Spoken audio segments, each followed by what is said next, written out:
y a veces lo hacemos mal, ¿verdad? Esa es la realidad. Pero vamos a comenzar viendo el aspecto primero del vidrio, que es la temática, luego veremos las 3 R's y finalmente qué hacemos con la basura o qué se hace, qué se tendría que hacer de manera correcta. Entonces, pasamos a la siguiente, por favor. Si vemos, este año 2022 se le declaró el Año Internacional del Vidrio en la Asamblea General de las Naciones Unidas, y el propósito es darle relevancia, ¿verdad?, en este caso a este material sustentable. Es reciclable, aplicable en diversos rubros, completamente reciclable, es uno de los materiales que se puede reciclar todas las veces necesarias y mantiene sus propiedades, a diferencia de otros productos o de otros alimentos. Siguiente.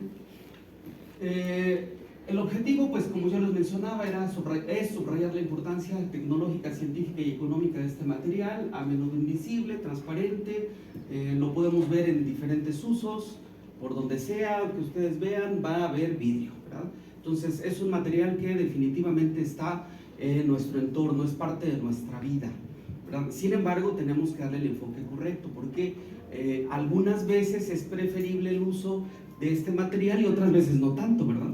Entonces vamos a ver precisamente ese aspecto. Siguiente. Fíjense, los vestigios de vidrio más antiguos datan de 5000 años antes de Cristo.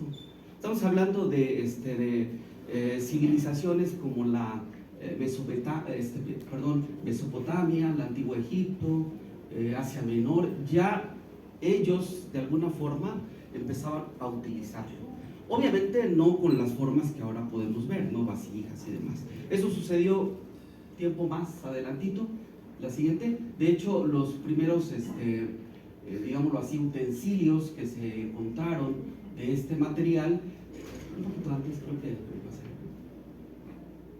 que, era la misma, ¿verdad? Las primeras piezas hechas íntegramente de vidrio pues datan de 2100 antes de Cristo.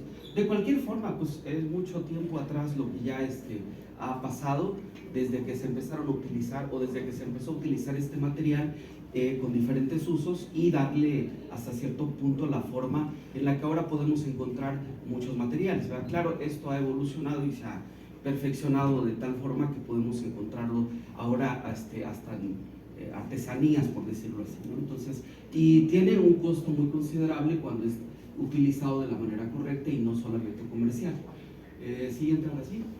¿Cuáles son las ventajas? Bueno, pues es puro e impermeable, el vidrio es fácil de limpiar, esterilizar, reutilizar, es el único material en contacto con los alimentos que, de acuerdo a la Administración de Drogas y Alimentos de los Estados Unidos, se considera generalmente como seguro, ¿verdad? Entonces, si hay un material que puede conservar, en este caso alimentos y demás de una forma, o darle una pureza o mantener la pureza, es este elemento, ¿verdad? Porque además podemos esterilizarlo y demás, ¿no? Siguiente.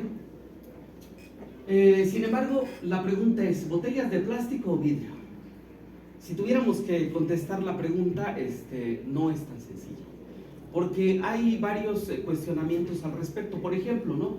El plástico tiene una muy mala reputación entre los ecologistas, y vean este punto, por favor, memorícenlo, porque de acuerdo a los datos, solo el 9% del plástico que se consume en el mundo se recicla. Es muy poquito, o sea, el 9%. Entonces quiere decir que gran cantidad de está desechado en lugares muchas veces inadecuados, ¿no?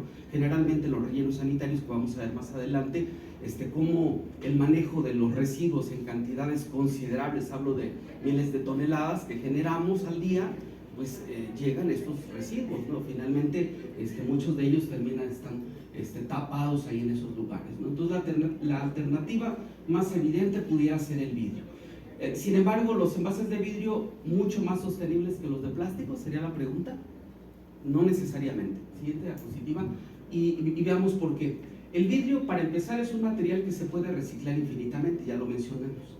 Cada vez que se recicla el vidrio vuelve a su estado original, no pierde calidad, pureza, y por lo tanto tiene esa gran ventaja. Pero lo cierto también es que en el caso del vidrio tiene un costo medioambiental alto, ya que la arena que se utiliza para producirlo proviene de ríos y de mares.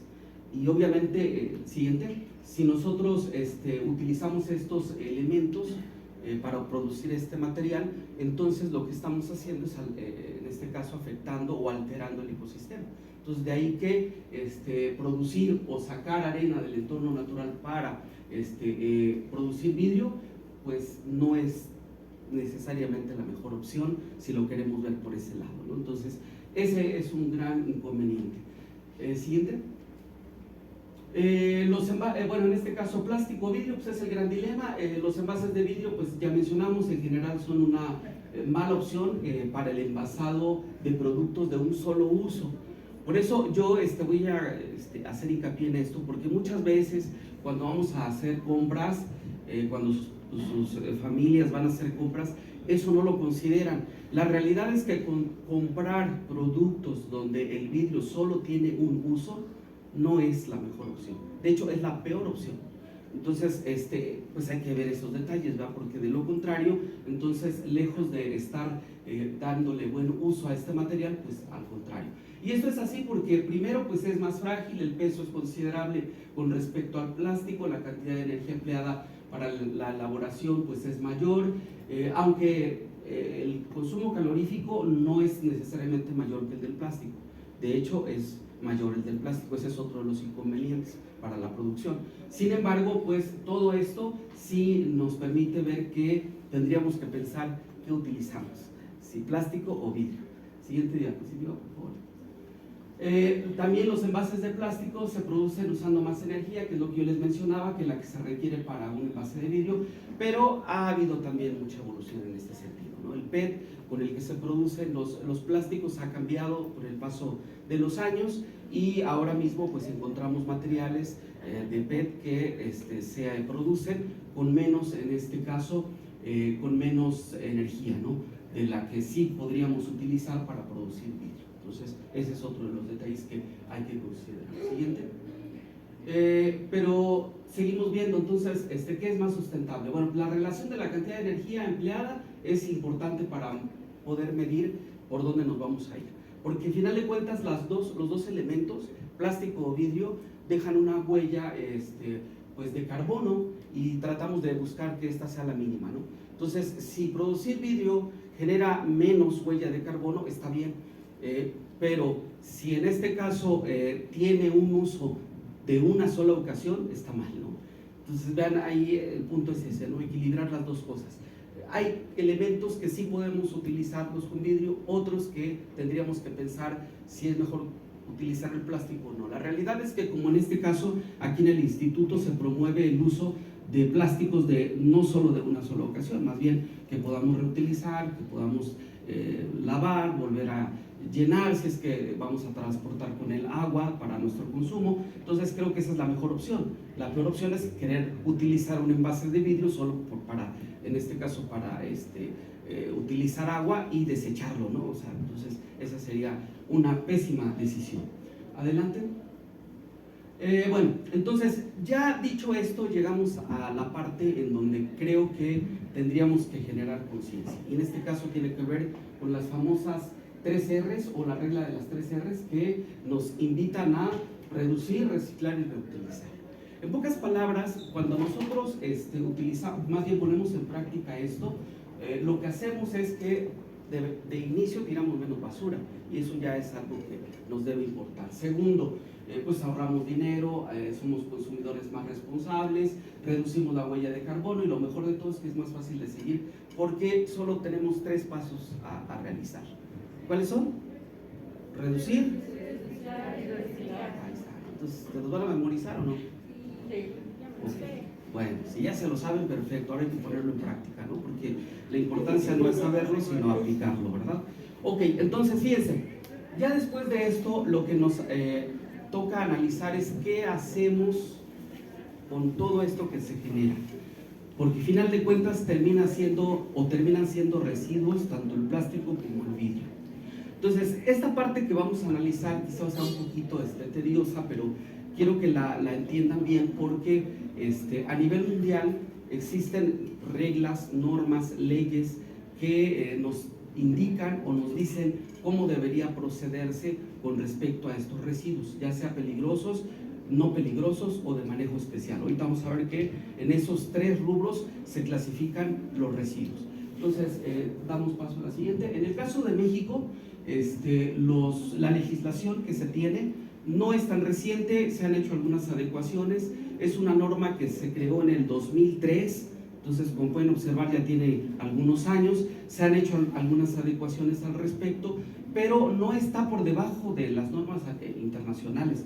De hecho, esta norma fue creada en el 2003 con el apoyo del grupo Hertz de Alemania, que vinieron junto con los expertos de aquí de México, de Brasil y Estados Unidos, para crear una norma integral de tal forma que lo que se establece en esta norma pueda cumplir con los estándares internacionales.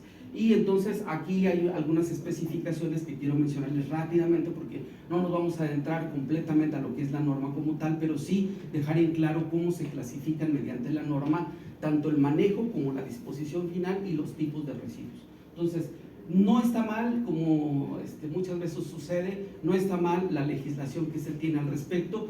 Quizá la aplicación de esta termina siendo el problema, ¿no? Como en todos los aspectos, ¿no? La aplicación de las normas es donde generalmente provoca que no se lleven a cabo las cosas de la manera correcta. Pero la norma como tal tiene los estándares internacionales. Siguiente. Bueno, por ejemplo, ¿a quién aplica la nueva legislación o la legislación que se tiene? Pues a los residuos de toda índole, ¿no? En este caso las de consumo, producción, los generados por sectores público, privado y social, es decir, a todos. Les aplica a ustedes, les aplica a la empresa, les aplica al sector público, a todos. Ahora, aquí habría que ver en qué términos nos aplica, porque ese es el punto que queremos dejar claro. Entonces, ¿seguimos? ¿Cómo se define a los generadores? Bueno, aquí es importante porque, a ver, ustedes, ¿qué tipo de generadores son? ¿Son pequeños generadores, grandes generadores? De inicio decimos que un generador es aquella persona física o moral que produce residuos a través del desarrollo de procesos productivos o de consumo. Es decir, somos generadores, todos. Si ustedes consumen, son generadores. ¿En qué proporción? Ahorita lo vamos a ver, ¿no? El gran generador es la persona física o moral, fíjense, porque puede ser una persona moral también o una persona física, pero sí, como dice ahí, genera una cantidad superior a 10 toneladas de peso bruto total de residuos al año, entonces es un gran generador. Y esta ley, ahorita vamos a ver adelantito, no le recomienda, le impone que debe establecer sus planes de manejo integral. Ahorita vamos a ver en qué consiste. Siguiente. Después del gran generador, pues está el pequeño generador, que es una persona física o moral que genera una cantidad igual o mayor a 400 kilogramos y menor a 10 toneladas en peso bruto o en otra unidad de medida. Siguiente.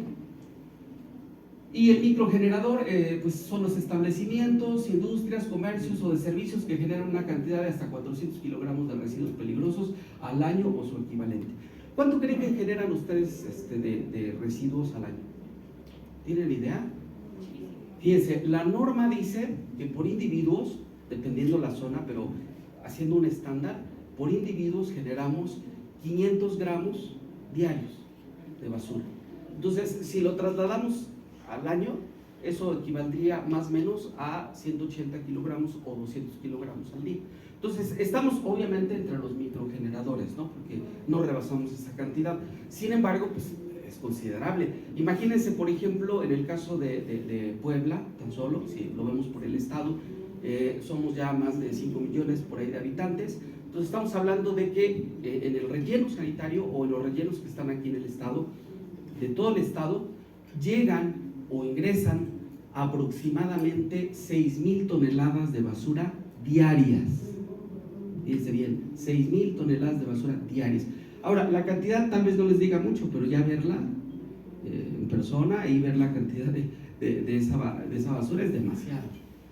Yo que estoy trabajando en la Ciudad de México, en los rellenos sanitarios, en el bordo poniente en específico, nos llegaban al día 12,000 toneladas de basura, al día. Ahorita vamos a ver un pequeño video de lo que implica esa generación de basura y el tratamiento que se le tendría que dar de manera correcta, aunque la realidad es que pues ya ahora mismo,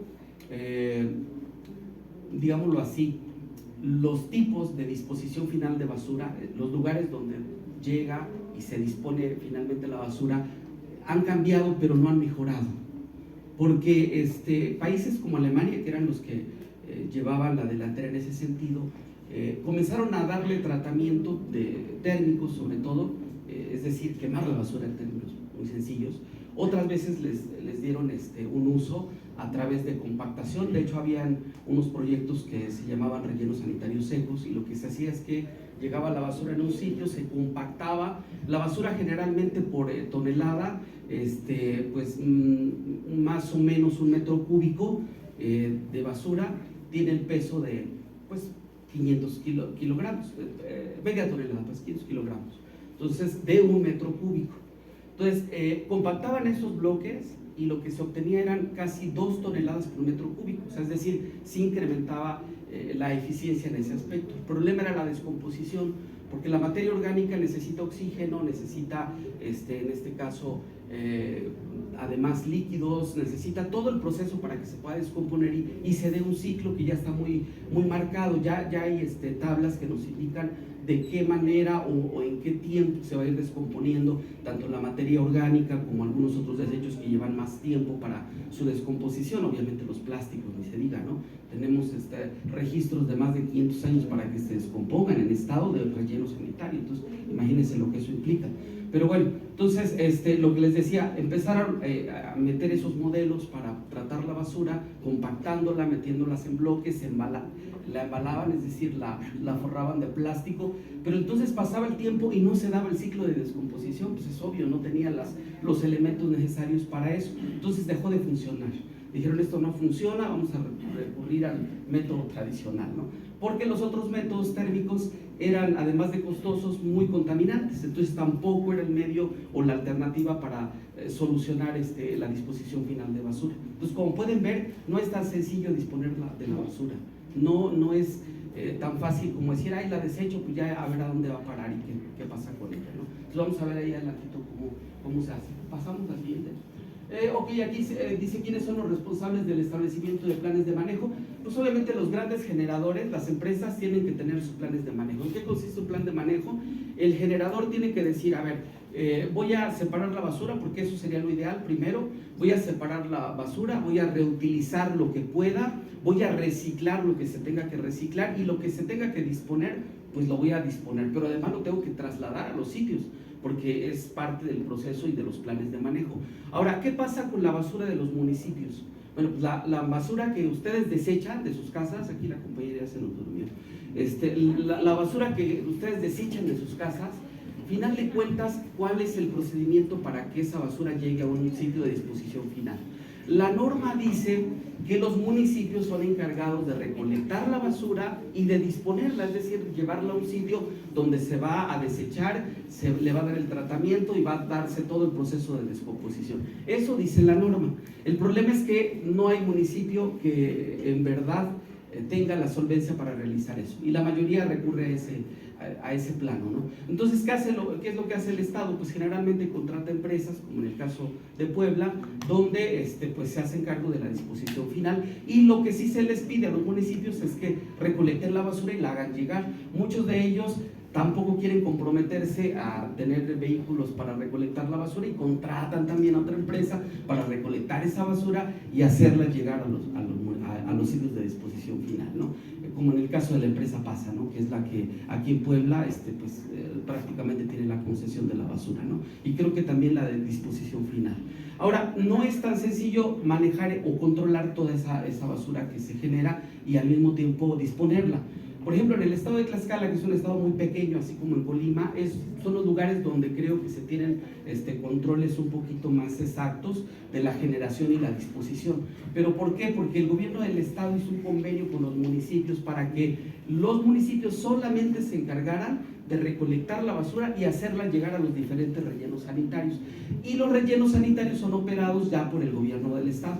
Entonces se tiene la infraestructura, no la correcta. De hecho, no hay, bueno, en el país yo solamente conozco 3 rellenos sanitarios que cumplen en un 70% con la norma de disposición final. O sea, ni siquiera estoy hablando de que cumplan completamente con lo que establece la norma. Solo 3 rellenos en el país. Uno está en Nuevo León, Aguascalientes y Monterrey. O sea, son 3 sitios donde efectivamente se realiza la separación, se reutiliza, dispone de la manera como se establece para un relleno sanitario, se aprovecha, solo en 2 de ellos, se aprovecha el gas y se trata los líquidos que se generan en la basura, que se conocen como lixiviados, los vamos a mencionar rápidamente en el video, y solo 2. Entonces imagínense lo que implica toda la basura en el país, y estamos hablando de México. Si lo tenemos que ver en otros países subdesarrollados, los que en este caso comprenden nuestro continente, pues van ustedes a observar que tenemos un serio problema de disposición final de residuos. Ahí en Brasil hay un relleno completamente que ostentan decir cumplen con lo que es la norma. Pero pues estamos hablando de un relleno para un país que pues, simplemente duplica la cantidad de habitantes de México, ¿no? En este caso. Entonces, pues es poco lo que se está haciendo en materia de disposición. Siguiente. Ok, entonces, ¿qué se entiende por residuo? Pues todo material o producto cuyo propietario o poseedor desecha. ¿Sí? Entonces, desde el momento que ustedes tiran algo, eso es un residuo, y dice ahí, lo cual implica que si no se desecha o se reutiliza, recicla o aprovecha su poder calorífico, no debe ser considerado como residuo. Sí, obviamente alguna empresa hace la separación y al mismo tiempo aprovecha y recicla, entonces no se le considera como residuo, más bien se le está aplicando las 3 R's en este caso. Siguiente. El volumen considerable y creciente de residuos, motivo del cambio en su definición, hizo que se pudieran establecer estos 3 rubros: residuos de productos de consumo y envase, residuos de la manufactura de productos y residuos de procesos extractivos. En este caso son residuos de procesos productivos, generalmente son los de mayor cantidad. Siguiente. ¿Cuál es el propósito de la nueva definición de residuo? Pues es prevenir la generación, precisamente, ¿no? Porque si caen en lo que establece la norma, tienen que cumplirla, y ahí no hay más, ¿no? Entonces, eso, pues, obviamente, si se aplica lo que en este caso se establece en la norma, pero para aplicarla y para regularla, pues también es costoso, se necesita de todo un equipo para poder hacer las inspecciones necesarias y entonces poner las sanciones también. Siguiente. ¿En qué consiste el manejo integral de los residuos? Pues yo les decía, no comprende la actividad de reducción, de recolección, separación, reutilización, reciclaje, todo eso, ¿no? En eso comprende. Siguiente. ¿Cuáles son los tipos de residuos a los que aplica la nueva legislación? Hay 3, yo les dije: residuos, en este caso sólidos urbanos, que son los que desechamos todos, o residuos no peligrosos, como también se les conoce, los residuos de manejo especial y residuos peligrosos. ¿Qué es uno y qué es otro? A ver, ponemos la siguiente. Decimos que los residuos sólidos urbanos pues son los generados en las casas habitación, que resultan de la eliminación de los materiales que utilizan en sus actividades domésticas. Estas pueden tener 2 características. Pasamos a la siguiente.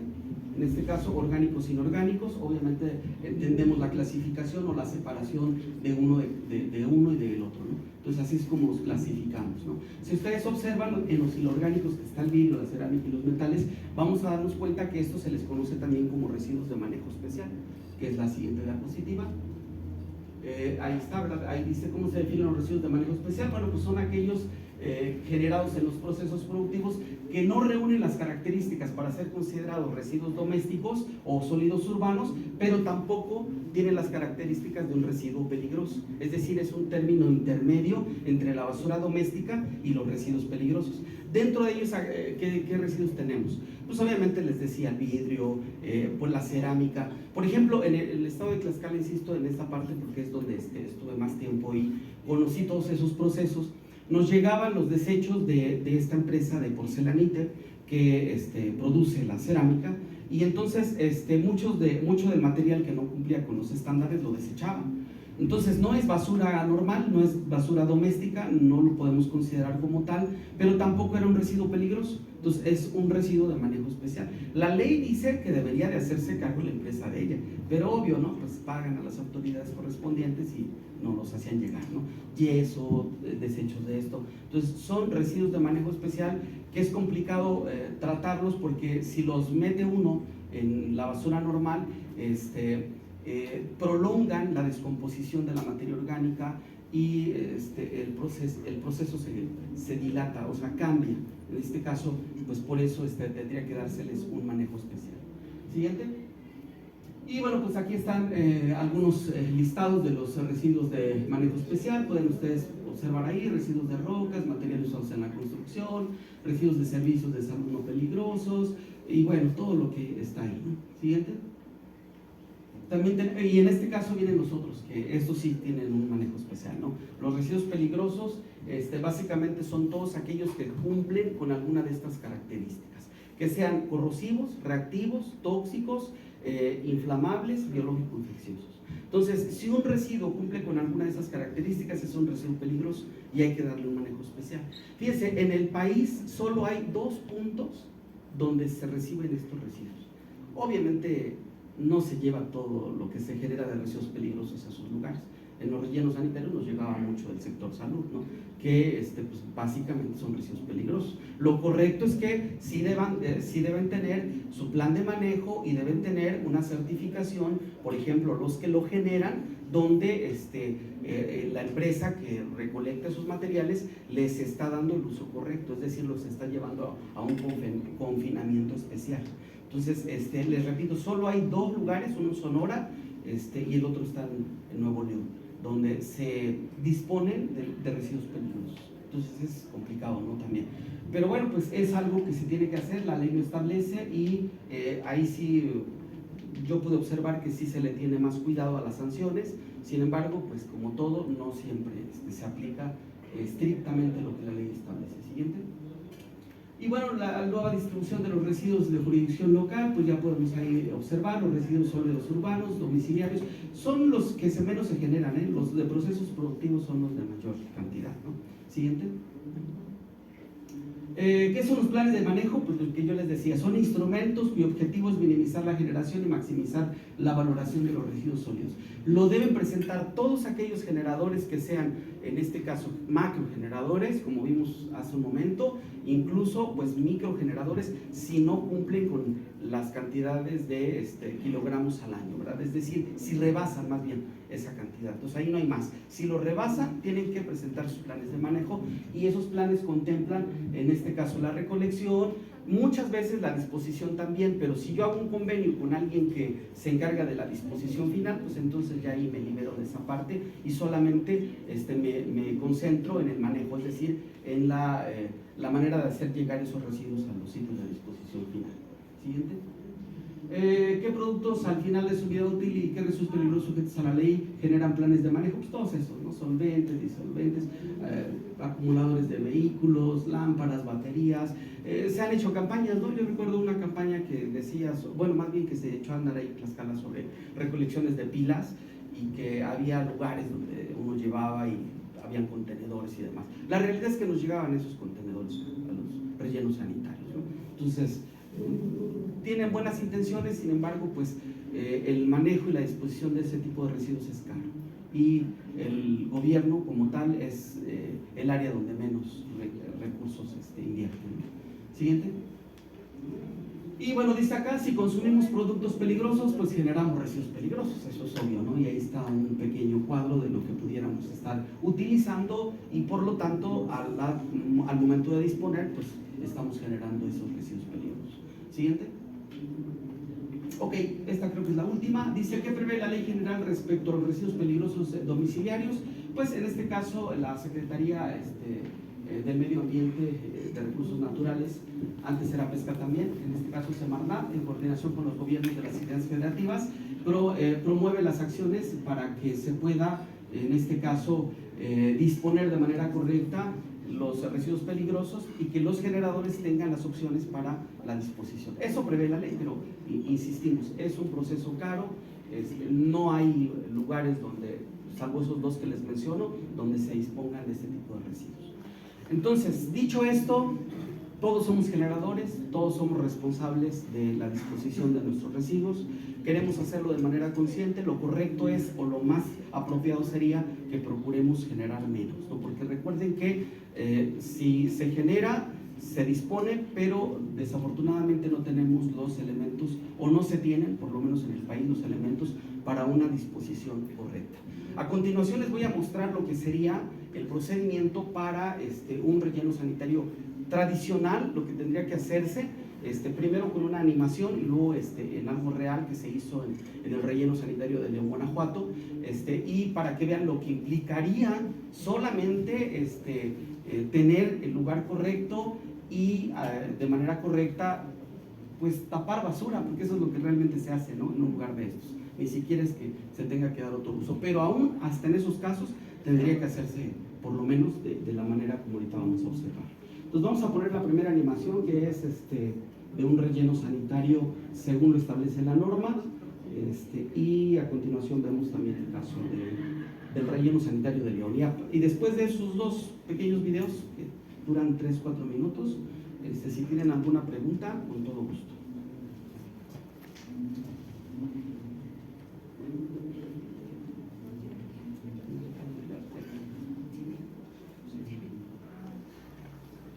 Ok, como pueden observar, es la animación de un relleno sanitario. Esas, donde están los tubos y esas partes que se ven ahí como de piedra, son lo que nosotros llamamos respiradores. No tiene volumen son lo que llamamos respiradores o pozos de venteo, ¿no? Por ahí es donde se debe concentrar el gas que se genera de la descomposición de la basura. Y final de cuentas, lo correcto sería que después de que se genere ese gas se le dé un uso, se aproveche.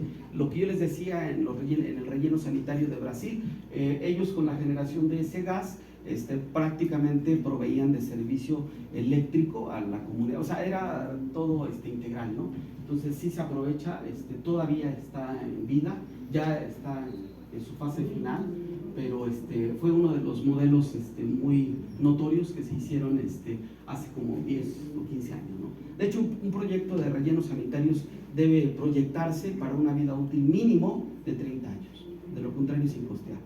Relleno que va a durar 5 años o 10 es incosteable, ¿no? De 20, 30 para arriba, o sea, eso sería lo ideal. Entonces, este sería el cuadro, digámoslo así, ideal, ¿no? O sea, tener las celdas, cubrirlas, reforestarlas, no tiene otro uso más que, pues ni siquiera diría de jardín o cosas así, porque pues mientras se siga generando el gas, es algo que impide que se pueda darle un uso, por ejemplo, recreativo, ¿no?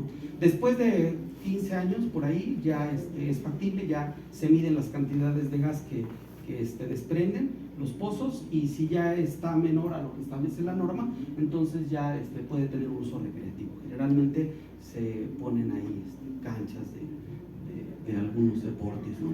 Entonces vean ahí los contenedores, deben haber los contenedores que separen la basura que ingresa. No sé si se pudo ver ahí las bandas transportadoras, pero bueno, eso debe contemplar también bandas transportadoras para separar la basura y todo el procedimiento que implicaría. Entonces así se vería en animación un relleno sanitario, que no es la mejor opción para la disposición, pero es la que de alguna forma económicamente resulta rentable todavía. Y pues sobre todo ahorita con los problemas de hidrocarburos que tenemos, ¿no? Cuando se pensaba en algunos procesos térmicos, pues quizá no teníamos estos problemas, pero ahorita Europa, por ejemplo, no sé si ustedes escucharon, pero están quemando basura para poder solventar el invierno, ¿no? Entonces imagínense lo que eso implica, ¿no? Entonces, pues está complicada la situación, no se vislumbran, ¿verdad?, en este campo cosas positivas, porque no se está dando la atención necesaria y requerida para una buena disposición de la basura. Ok, bueno, entonces, bueno, pueden observar, así es como debería quedar con las celdas. No, deben tener las pendientes, digámoslo así, un diseño de tal forma que no sean ni muy pronunciadas ni tampoco muy planas, porque de lo contrario no se aprovecharía el sitio. Si quieres poner el otro ya tiene que ver con algo real, ya les repito, es un relleno que se construyó en León, Guanajuato, está operando todavía, lleva como unos, como cerca de 15 años ya de operación. Entonces, como pueden observar, todo comienza con la preparación del suelo. Hay que buscar la forma de impermeabilizarlo completamente. A veces por los materiales no se permite, bueno, más bien no es fácil impermeabilizarlo con materiales naturales. Entonces, lo que se hace es que se utilizan membranas como la que ustedes están observando ahí, para garantizar que los líquidos que se generan en el interior de la basura no vayan al subsuelo. ¿sí? O sea, ¿por qué se debe evitar eso? Pues porque contaminan los mantos freáticos. De hecho, en el relleno de sanitario de Tlaxcala, uno de los más grandes, el Panopla, no se hizo eso, se empezó a meter basura y ahora mismo la comunidad más cercana está teniendo problemas con el agua. Entonces es muy complicado esa parte. Pues hay que impermeabilizar, ustedes pueden observar también, ahí están los pozos de venteo. Hay que garantizar que la impermeabilización sea muy confiable, ¿no? Entonces sí requiere de todo un proceso.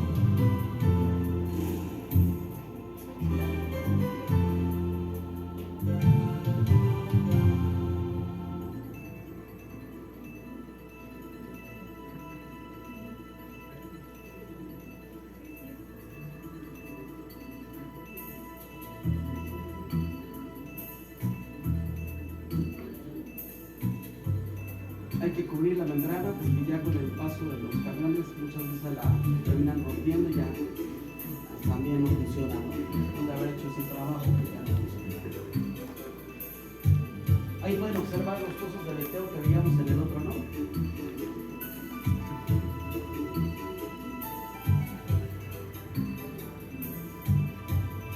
Los lixiviados que se generan deberían de tener un proceso, bueno, deben de tener un proceso de tratamiento. No se tiene porque es caro. Entonces lo más que se hace es llevarlo a una laguna y permitir que Diosito haga su trabajo con el sol y se evapotranspire. Eso es lo más que se puede hacer. Entonces difícilmente los están metiendo a plantas de tratamiento. Y bueno, pues ahí ya pueden observar, con las máquinas esas se van conformando las celdas que se veían en el otro, en la otra animación, y después de compactar y eso, pues cubrir, ¿no? Como un video demostrativo, o sea, desperdiciar tierra, ¿no? Porque generalmente se hacen celdas que les gusta de 3 metros por ahí de altos, ¿no? Entonces sí es considerable. Pues eso es lo que se hace con la basura que generamos, ¿verdad? No sé si tienen alguna pregunta al respecto.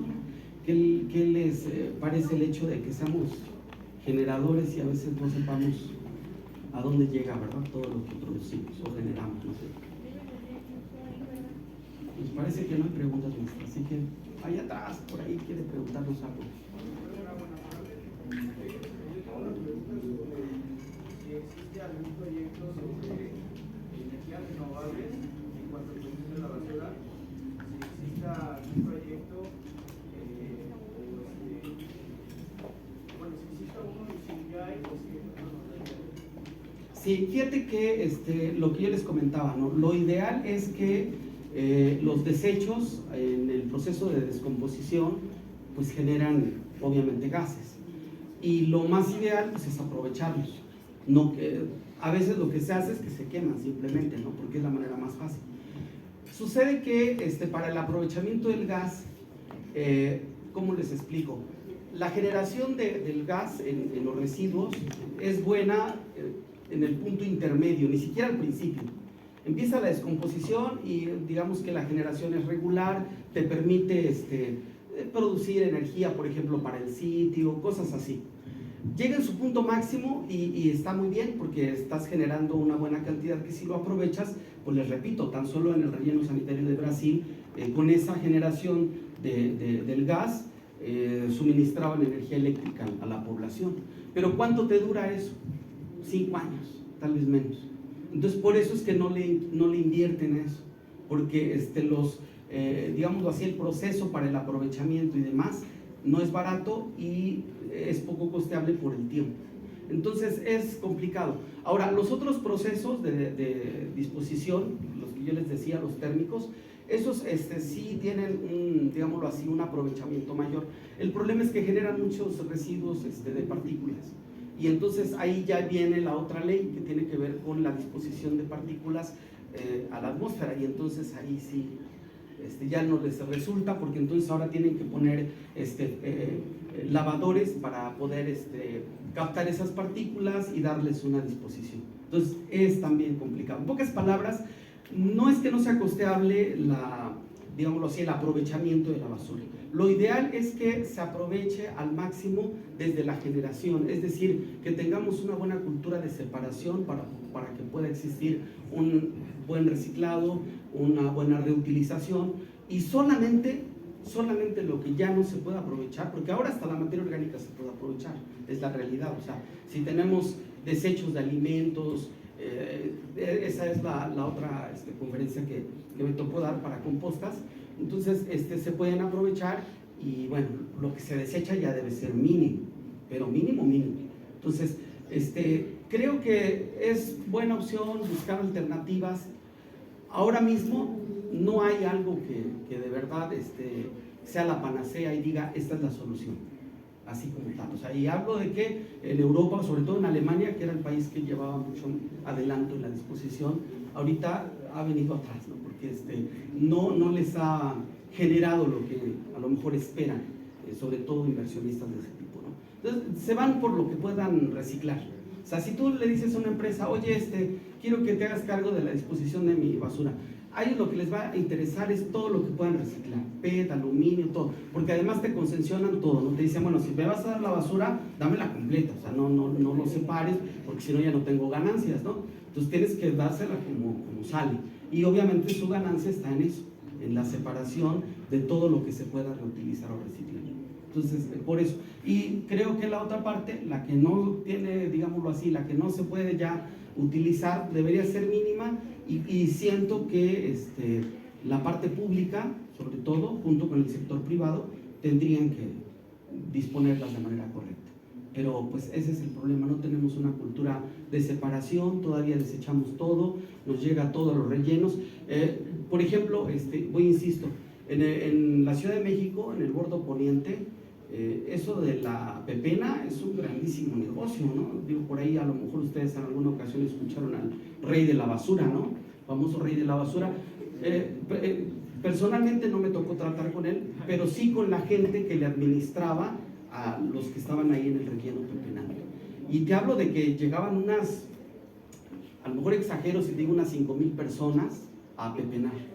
O sea, tú veías una cantidad impresionante que él controlaba, y entonces eso se vuelve todo un caos, ¿no? Y la verdad es que vivir en medio de la basura, pepenando para generar un ingreso, es de lo más, pues, ¿qué podría decir, no? De lo más complicado. Yo conocí gente, por ejemplo, aquí en el relleno de Tlaxcala, que iba la familia completa, ¿no? Iban la mamá, los hijos, y veía yo niños de 10 años, cuando yo empecé a trabajar ahí en los rellenos, y después de 10 años que pasó, tú los veías ya eran, pues ya hasta con cara de señores, en serio, porque está comprobado que trabajar en esas condiciones con los gases te reduce hasta en 10, 15 años tu vida, así, nomás por estar ahí respirando todo eso. Entonces, pues es muy complicado ese entorno, ¿no? Pero bueno, no sé si esa era o iba por ahí tu pregunta.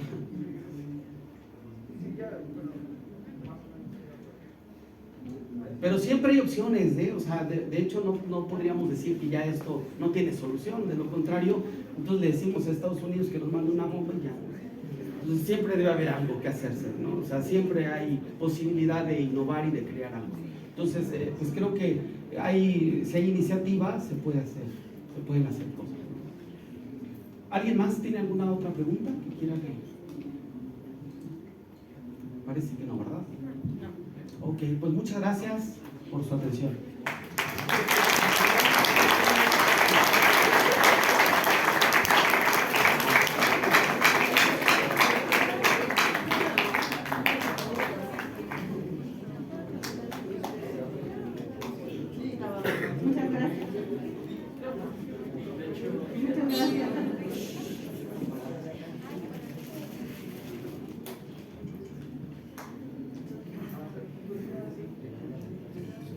Bueno, ok.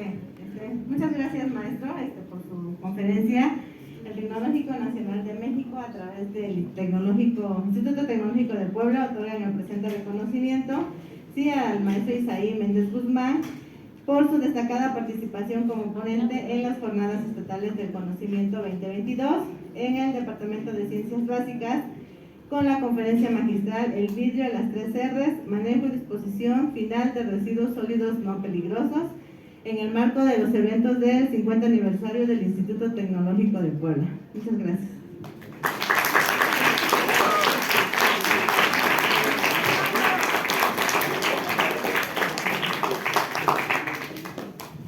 Muchas gracias a todos, muchas gracias a las escuelas que nos están. Gracias.